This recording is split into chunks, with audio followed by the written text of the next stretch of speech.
Okay, this video is for my honors kids. This is going to be the ideal gas law using density. So, really quickly, the formula that we end up being able to derive using all the relationships we know is that pressure times the molecular mass or molar mass is equal to the density times the R value times the temperature.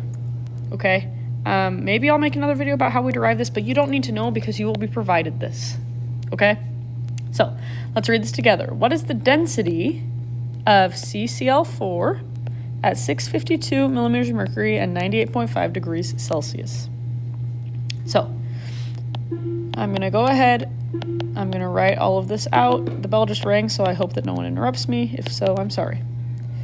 So, my givens, I was given my pressure, which was 652 millimeters of mercury. We know that in the ideal gas law, we cannot use millimeters of mercury because we don't have an R value for that. So, we're going to divide by 760 to get to atmospheres.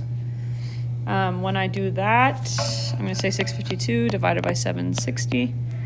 This becomes 0.858 atmospheres. Okay, the temperature was 98.5 degrees Celsius. I'm going to add 273 to that to get to Kelvin. And when I do that, it becomes 371.5 Kelvin. Okay, we can find our R value. It's going to be the 0.08211 because we're using atmospheres.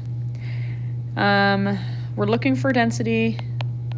And then the molar mass, right, the other guy that's in the equation, we should be able to solve using the periodic table.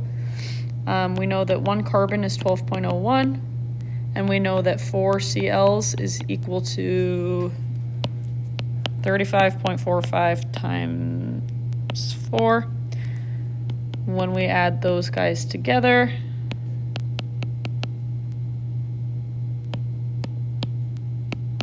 it becomes molar mass is 153.81 grams per mole.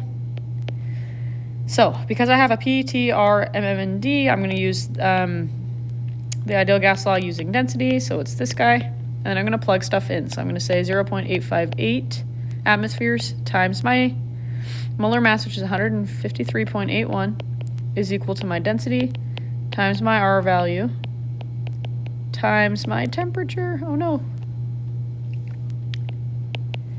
And the way that I get D to be all alone is that I'm going to divide both sides by whoever density is partnered with.